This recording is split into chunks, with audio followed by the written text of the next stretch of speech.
Več kot 100 tekačev je teklo na 9. jabolčnem teku. Nekateri se teka udeležujejo že tradicionalno. Jaz sem že bil pred leti, tako da je zelo fajn. Ja, ni prenaporna, tako da lepo, mirni tempo pa pridemo v cilj. Rada nekaj za sebe naredim, za dušo. Teka se tudi letos udeležila 85-letna Kazimira Lužnik, ki se jabolčnega teka udeležuje že vsa leta. Ja, vsa leta. Zelo mi je všeč, ker je v naravi, prijazni ljudje, lepo pripravljeno vse in to rada pridem.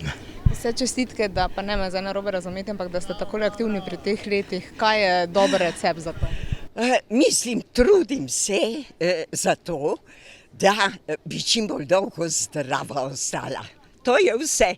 Organizatorji so bili tudi letos z odzivom zadovoljni. Pred tekom za odrasle pa so priredili tudi otroški tek. Nekaj let, ko smo mi začeli to pripravljati, to jabolčno pot, pa to smo rekli, zakaj ne bi tudi naredili jabolčni tek. In ta jabolčni tek je bil povezan z praznikom jabolk v Selnici ob Dravi in zato se tudi nadaljuje tradicija tega teka in vsega tega, kaj je. Trasa je 8,5 km, to je za Štajersko-koroški pokal. Letos smo uvedli še dodatno traso, še 5 km, ki smo jo pa dali pod gesto Teci ali hodi. To je bolj za domačine, tudi so prišli z Maribora, z atletskega društva, bojo tile imeli tam mladi za trening tekmo.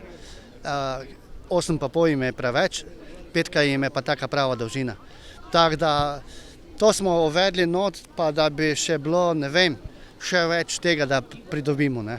Veselje do teka in zdravega načina življenja želijo na tovrsten način prenesti tudi na mlade.